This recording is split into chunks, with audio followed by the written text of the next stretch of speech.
We challenged the belief that more information equals better decisions, right?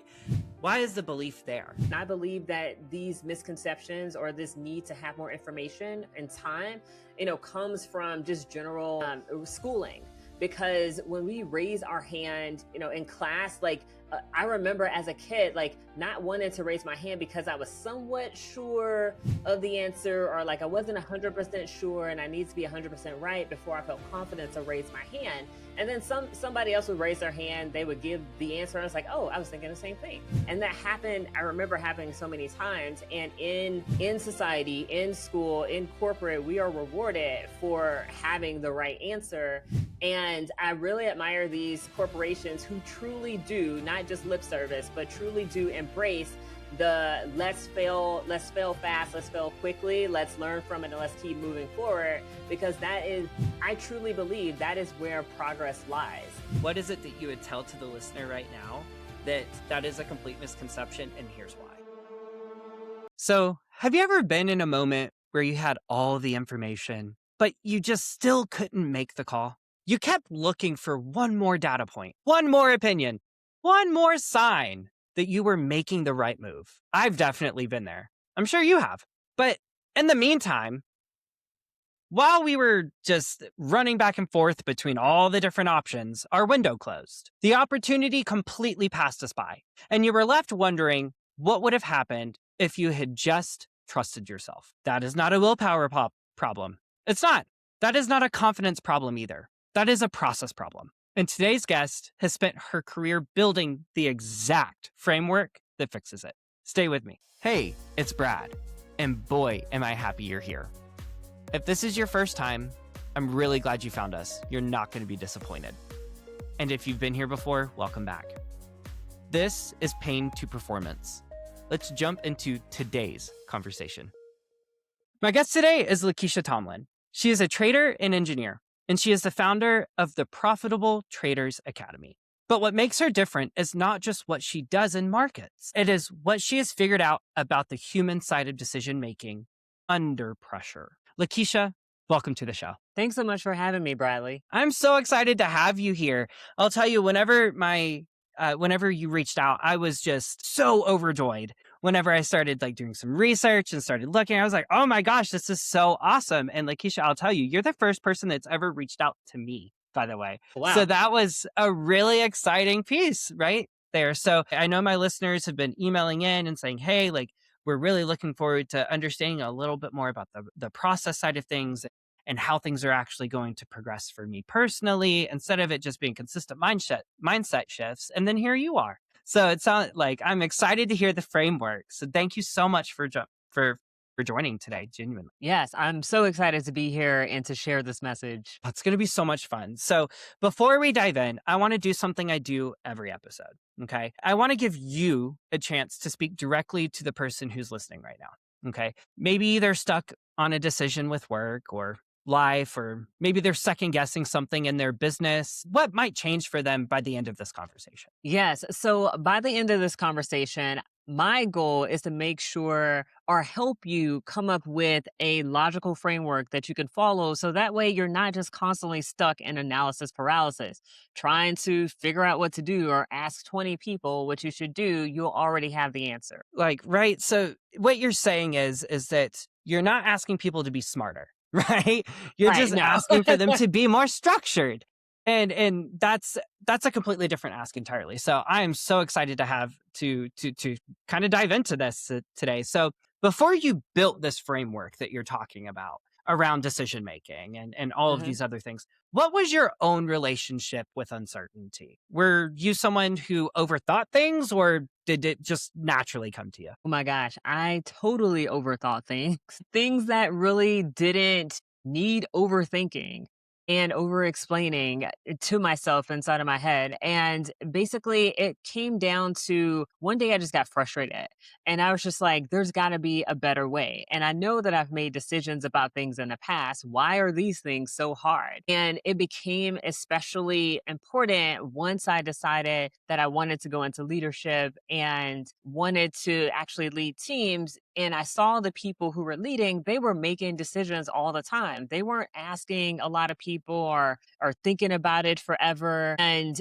I remember one time going to an interview where I talked about how they asked me about how I make decisions. And I said something like, yeah, I need to go back and think about it. And I didn't get the job. So with that being We've all said, been there, LaKiesha. We've yeah. all been there. So with that being said, I'm like, okay, there's got to be a better way. I know that I've made decisions before, and those decisions that I was barely or really proud of. What did I do?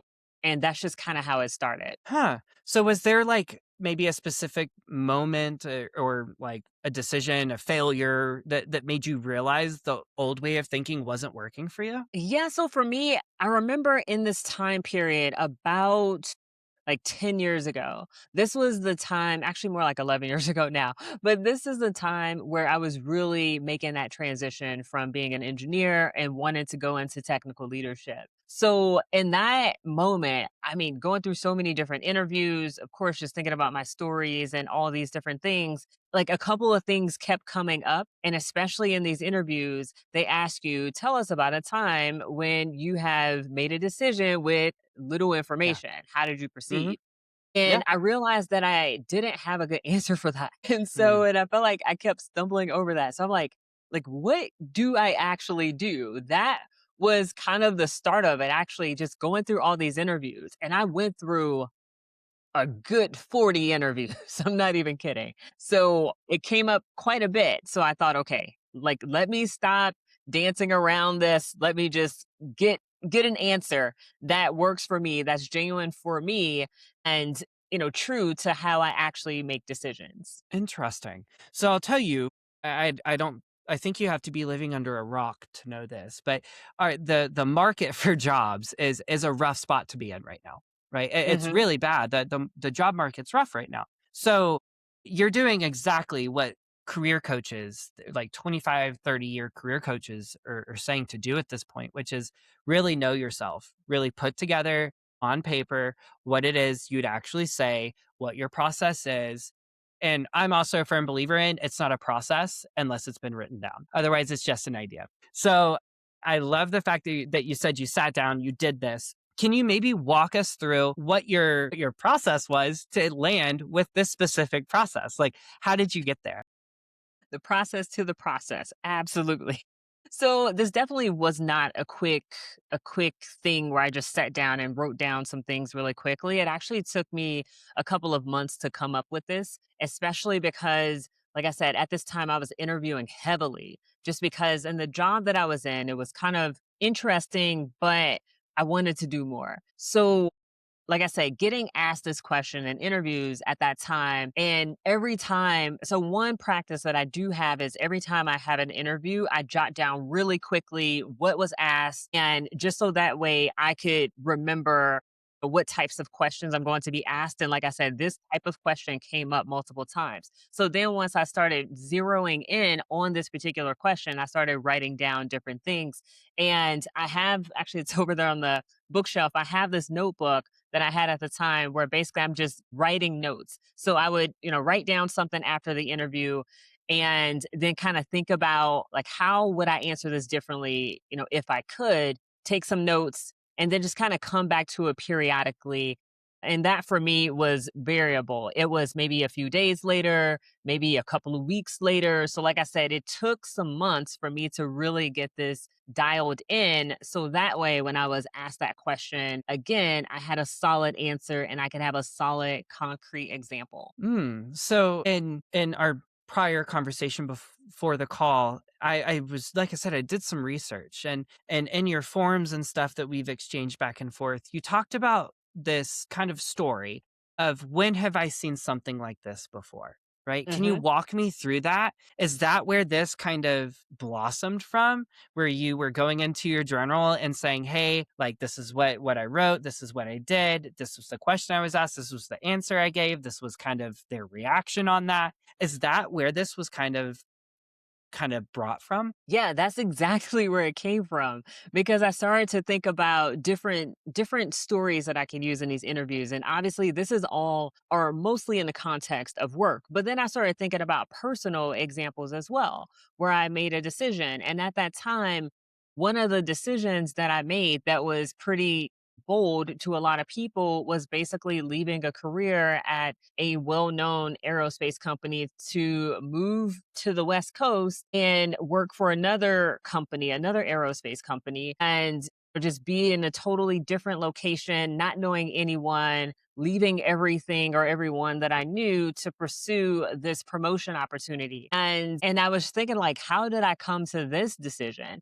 And then it took me down this path of, okay, in the terms or in the context of things that I've done in my job, like what sort of hard decisions did I have to make in my job? And what were some of those common threads between those different things? And like I said, once I started jotting down these different stories, like I have a notebook full of just career stories over there on my bookshelf, but basically started writing these things down and just thinking about it. And then I started writing out these stories word for word as I would say them. And I started to notice more things. And that was, that whole process, like I said, that took months. And, if I'm looking at the time between when I started applying to these jobs at this management level to the time where I actually got a job, it was about a year, a job that I liked. It Mm. was about a year. So you have all this time to think usually during that time period, and things like this framework that we'll talk about later, comes from that. Hmm. I have to say, I love the fact that what you just said was this framework is rooted in experience, right? Mhm. It's rooted.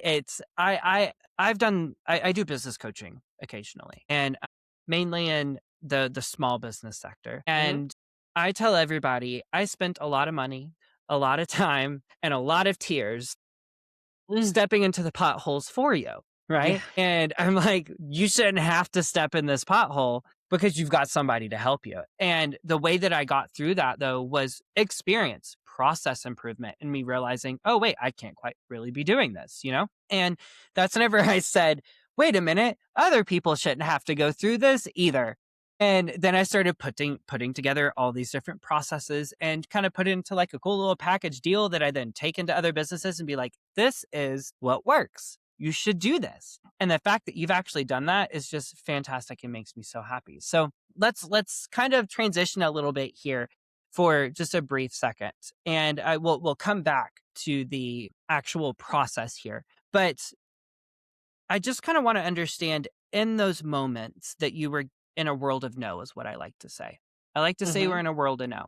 Whenever you're in a world of no, how did your process change? Did your process change? Did it improve? What happened? Ooh, that is an excellent question. And overarching, yes, the process that I had at that time, 11, 10 years ago is different from now. Some of the biggest changes that I see is that, I mean, I've been in positions where I've had to make decisions relatively quickly, and, people are looking to me for answers. So, I can't be like, oh, let me go back and think about it, sleep on it, all that. No, I need to make a decision in the moment. And I realized that over time, as I've been placed into these situations, there's something about, being essentially in the pressure cooker where you are able to perform generally in a way that you never thought that you could. So those different work experiences usually, for me, it's been mostly work experiences, but being in those situations, it's like, oh, like, that thing where I made a, quick decision, like it actually did work out. Like, how did I come up with that in the moment? And sometimes I surprise myself. So you probably have surprised yourself in multiple Yes. situations as well. so, so Absolutely. And I'm sure yeah, there's our listeners out there are also like, wait a minute, I've been in that situation as well, right? Like yeah, where they're like, I can't believe that happened or that worked out, right? And it's all right, because they probably didn't wait for all of the information to come to them.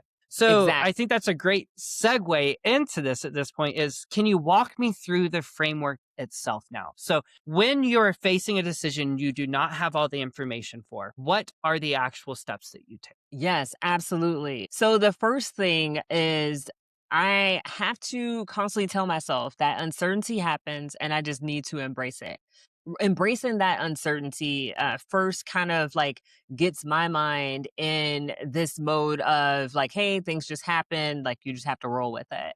Because especially in a work environment and some of the environments that I've worked in fast paced, really smart people looking to you for answers, like it can be kind of stressful. So, and sometimes I remember being on teams where we had made a plan and had this plan, was executing a plan, and then something happens, and then it's like, okay, we made that plan an hour ago, that is no longer useful, let's come up with something else, because we need to keep with the schedule, we need to keep pushing. Uncertainty happens, embrace it.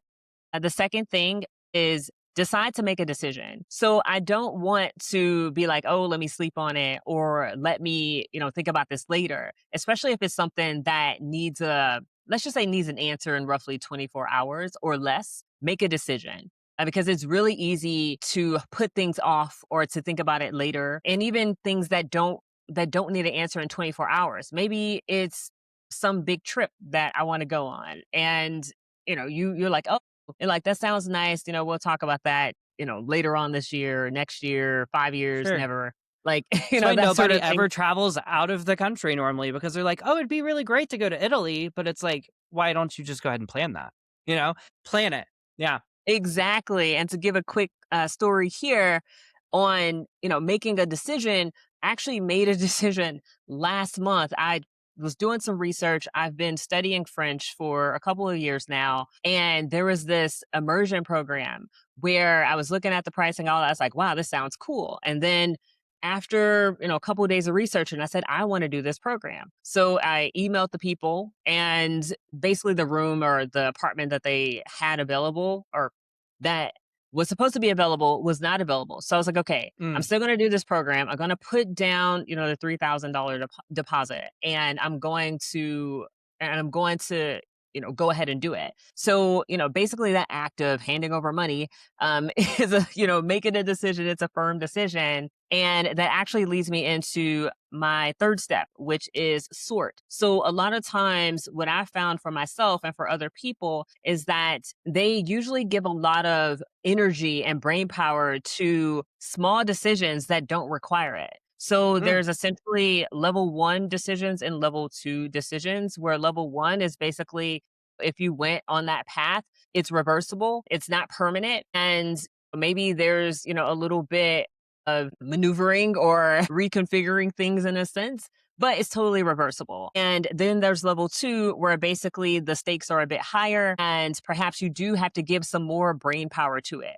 Like a good example of a level two would be, if the CEO of a corporation or an executive of a corporation was looking to totally restructure their organization. That's not something that they just make a decision on in the heat of the moment. There's a lot of other people and a lot of other pieces of that puzzle that needs to be adjusted and organized in order for the execution of that reorg to be successful. Mm. So that's what I consider a level two decision. So what I find is that, at that, years ago, I would apply level two brain power to a level one decision.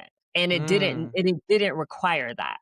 So I look back on some of my experiences also on this. So I've worked in tech for over 10 years, and I look back on it, and I was in sales engineering, solutions architecture, product management. And with what you just said, I sit here and I think how many times I have done that. I have put level two thought into like a level -4 decision, right? And I think the reason why we do that is, especially inside of business, corporate culture, mhm, is we're always looking forward. We're always looking ahead. And we're never like actually here right now in that decision. Everybody's like, oh, well, mhm. if I say this, then it's gonna divert this one here, or it's gonna divert there. And so that's a bad decision. I don't think it is. I think we have to deal with like what you just said, right? I think that was what, step two? Can you Yeah, refresh me really fast decide. what the steps were? The first one was Just embrace that uncertainty will happen. embrace. That's number Yeah. one.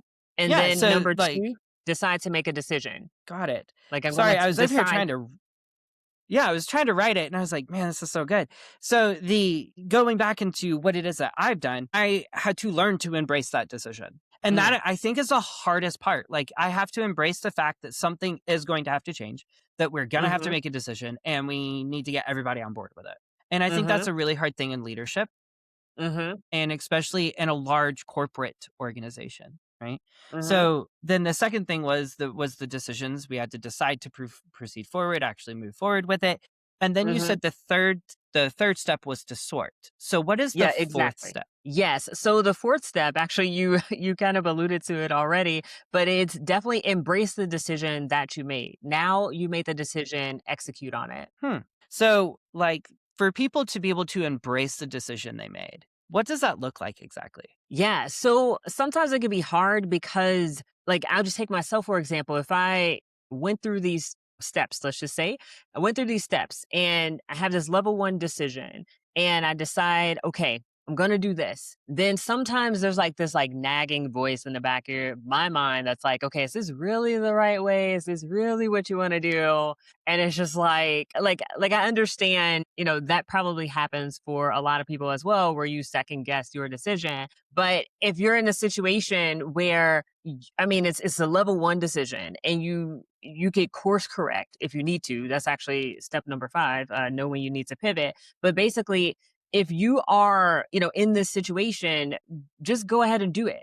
Especially if it's a level one decision, especially in the corporate world where at least I'll talk for myself and also, someone you did your research. I worked in tech as well.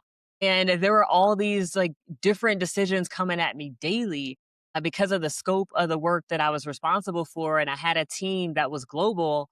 Like it was just like people ask me questions and I would just spit out like the first thing that came to my mind. And then they would go and execute on it, or I would execute, or we would execute, whatever the situation was. And then in the doing, we may have found something else that we didn't consider because we didn't have that information Exactly. initially. And it's just like it's this whole process of iteration where you just continue to work, you learn, you course correct, and you just continue doing it until you're successful.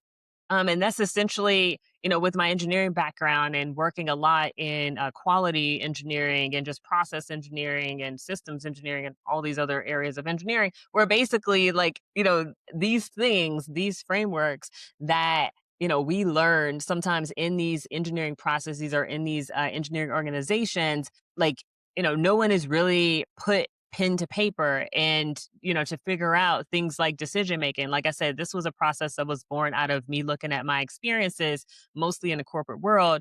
And this is what I came up with. So, this step 4 of embrace the decision and just move, that is really important because I think when it comes to people and speaking for myself as well, when I've had this analysis paralysis moment, it was making a decision but not wanting to move forward because I was uncertain that it was going to work out. And it's like no one has a crystal ball. You just do Yeah. it and you figure it out.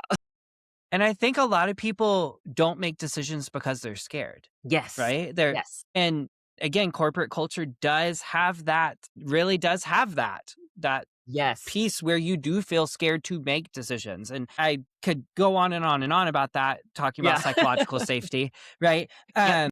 I see where you're saying why this is so important and how these Mhm. steps are just really vital. And to some people, they might be like, well, this sounds so simple. And then in the back of my head, I'm like, but wait a minute, how many times do you actually walk through these steps? Not many people. So tell me what step 5 is. Yes. So step 5 is knowing when you need to pivot. So you went through these steps, you embraced the decision, you took action on it.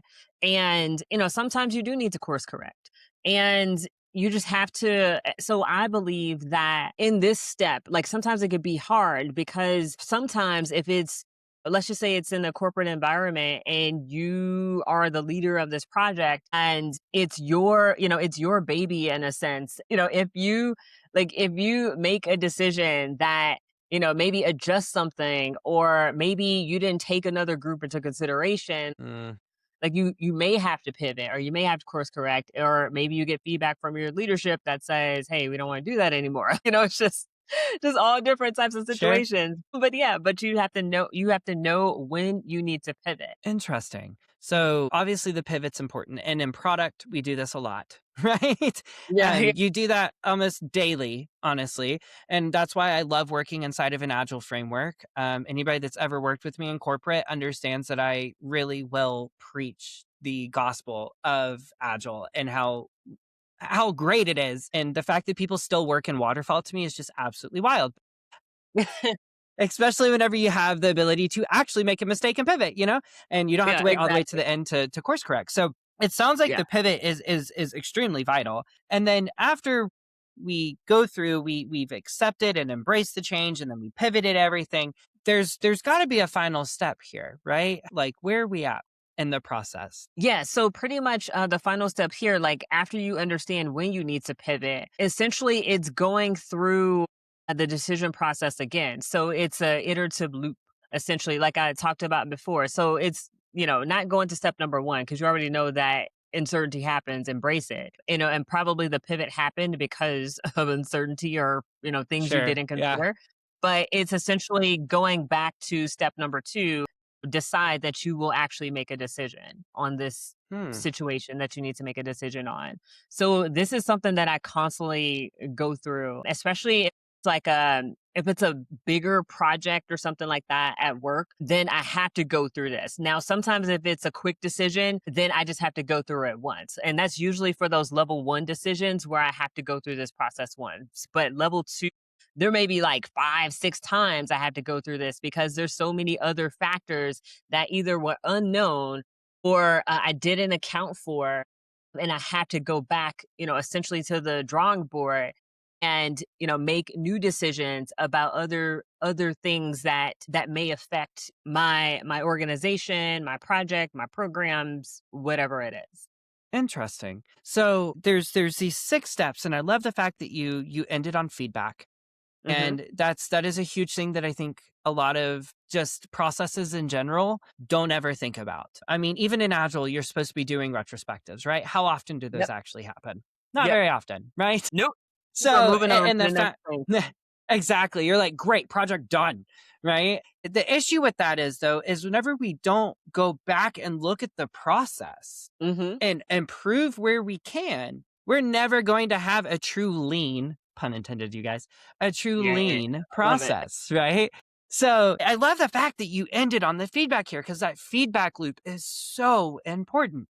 And I think it's just missing in a lot of things, quite honestly. Hmm. And even in my life, I remember whenever I first graduated from college, I was trying to eat, breathe, and sleep agile, even to the point to where my life kind of became that way. And I know it was weird, but it's how it is. I learned it, I guess. And it's why I really enjoyed it and loved working with that process. And I remember getting up in the morning, going through like my morning meetings, right? All my stand-ups. I'm like, okay, my stand-up was my calendar, blah, blah, blah, right? But that was a process. And then now that I look back on it, I'm like, was that the best use of my time? Was Yes. there Oh my things that gosh. I've I could love have that. done, right? Yes. What would I do differently now? And you've said it before, and that sounds so simple, but I suspect most people skip that question entirely. So why is that question so powerful? Like, what would I do differently now? Speaking about the specific feedback. Yes. So I love that you said that, especially because going back and going through that feedback loop and also thinking about it from what could I have done differently, that's how you grow because you end up not making those same mistakes, especially if there's something like I know for me, like if there's something I screwed up on, like sometimes like I would beat myself up for it, but then I had to like, hey, breathe, like like Sure. it's not a catastrophic thing, and this is, like, the perfectionism, like, in me where, like, I've over the past few years, I've been learning to let go of a lot of that, which is great. It's a lot more freeing, doesn't mean that I'm disorganized or anything like that. It's like I'm still me, Sure. but just not, Yeah, like, beating myself up mentally. It's like, "Hey, stuff happens, keep moving." So exactly. but anyway, It's true. it makes you better. It makes you better. When you there's a saying, when you know better, you do better. That's absolutely true because you're engaging in this feedback loop and you're also to use one of those agile words, you're doing a retrospective, on the situation, on yourself, on, whatever it is, so that way you could use that going into the next thing or the next decision, the next project. And it's so helpful because say you have 100 of these different loops, like how much more amazing will you be because you have all these lessons learned and you're going to be that expert on that thing, that situation, even making decisions in your life, like you're going to make better decisions overall because you have all these iterative loops and you have proof, even if it's going to a different type of grocery store. I don't know, I'm just making this up, but basically if it's like going to like a grocery store where maybe it's closer to your work, so you go to work, you go to the grocery store, and Exactly. you go home, because I used to do that. Actually, there used to be a Trader Joe's like next to work, but it wasn't close to my house, so it's like, okay, I get better food, and that leads to a whole bunch of other things, being healthier, more energy, so I can sustain the workload, especially working in tech. Exactly. Oh my god. Yeah.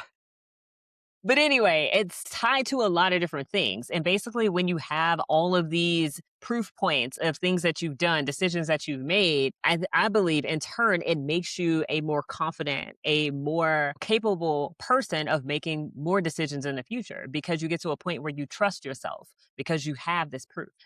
I think it's just one of the best things for personal development, absolutely, and career development. Absolutely. I could not agree more. And like right now, we're talking about a feedback mechanism, right? We're talking about more information, right? But I kind of want to break down a misconception that you and I talked about earlier.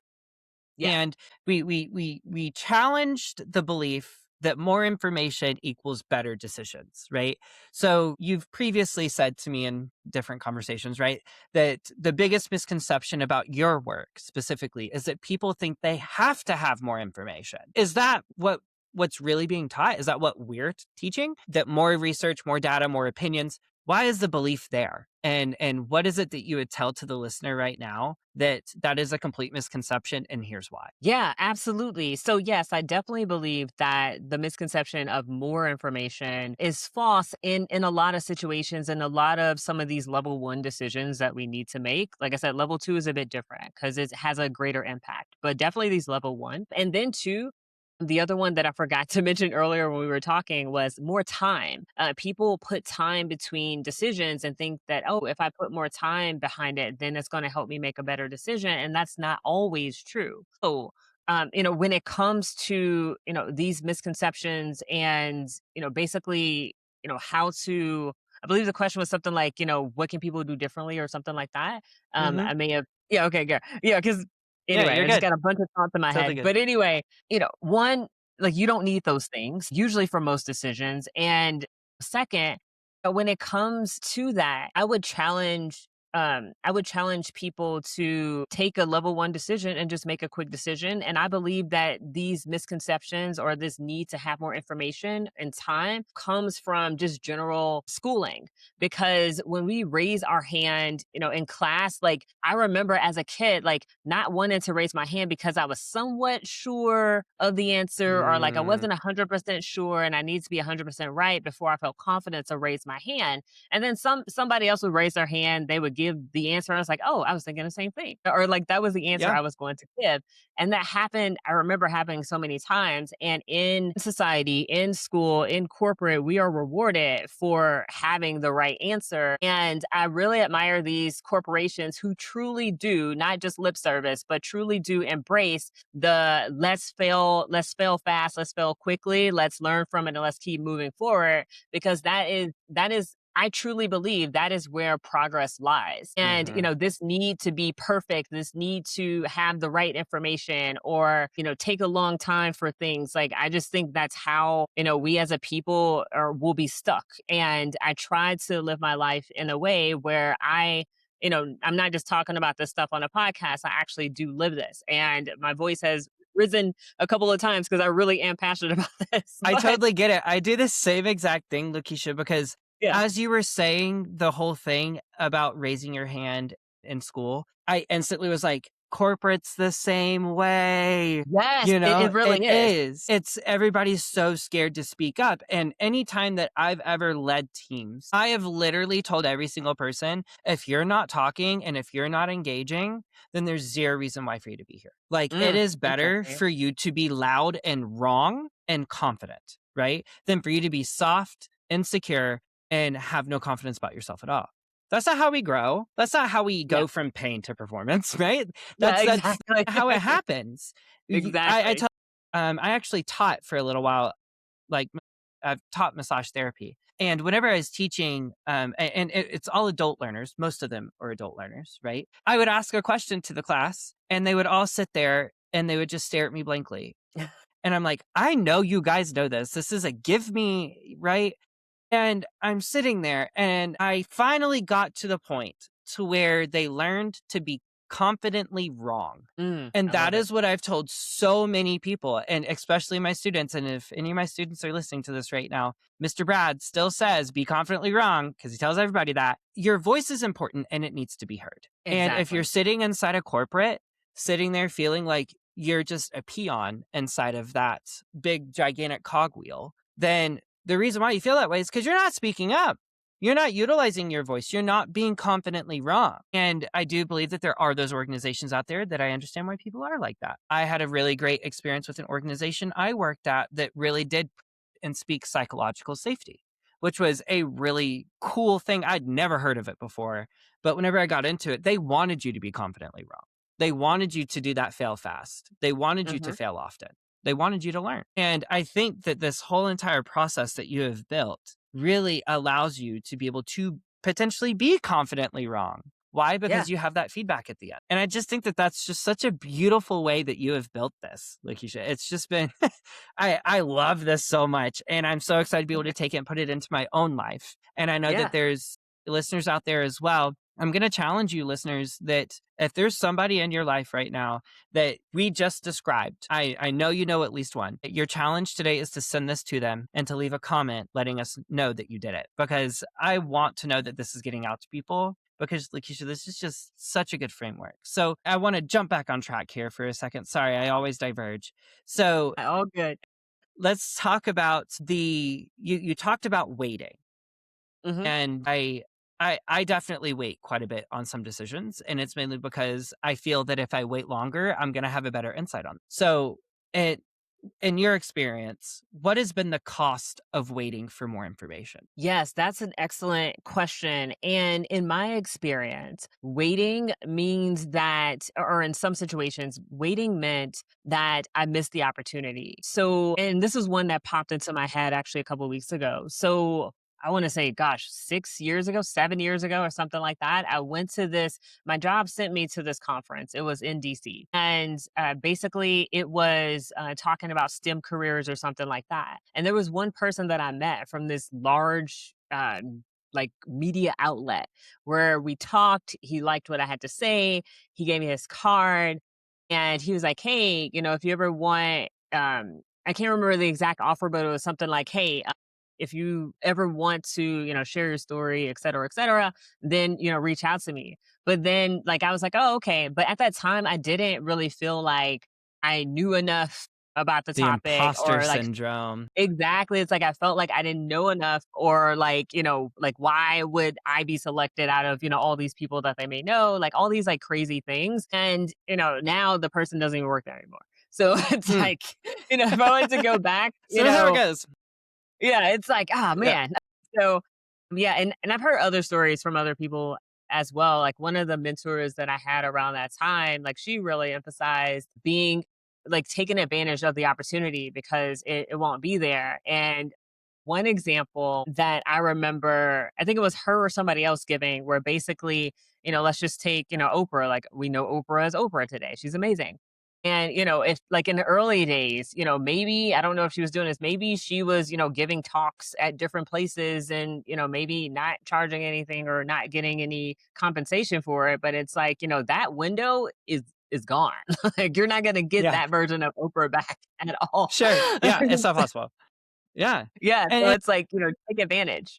And you're so right. And I remember mentoring, and I'll say this last thing that I kind of want to jump into the next piece here. But in college, I remember mentoring a lot of the undergrads, right? And especially in the business college. And a lot of them would come in and they would look at you like, whoa, you have all this information. They're like, you know how to write Java? And I'm just like, and I'm sitting here and I'm like, yes, I do. But ultimately, not really. Like I know how to be able to put maybe a line of code here and there.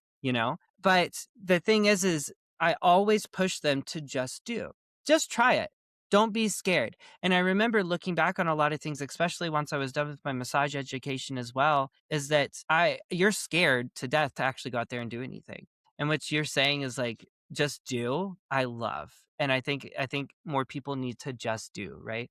The whole Nike situation of just do it. I think it's Yep, the best branding that there is out there for this, right? So, absolutely. but if there's someone that's listening right now and they're sitting in the middle of a decision they cannot seem to make or they're just waiting, right? What is the one thing they can do today? Not someday, right? But today Yeah. specifically to break the loop. What can they do? Yeah. Yes. So the first thing is I would want to say to them is that they need to make a decision that they will make a decision.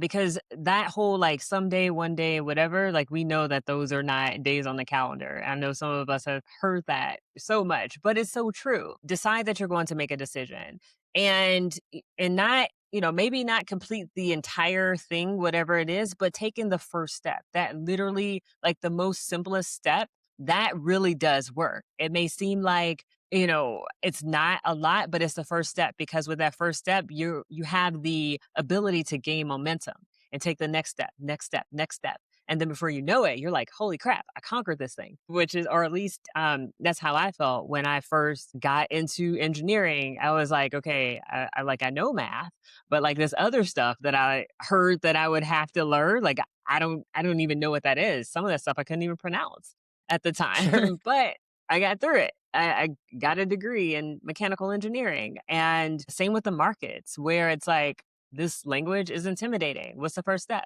Googling how to invest in the stock market. Like, that's one step. So, Sure. none of this obviously is financial advice whatsoever, but basically it's just taking that first micro step in order to build that momentum.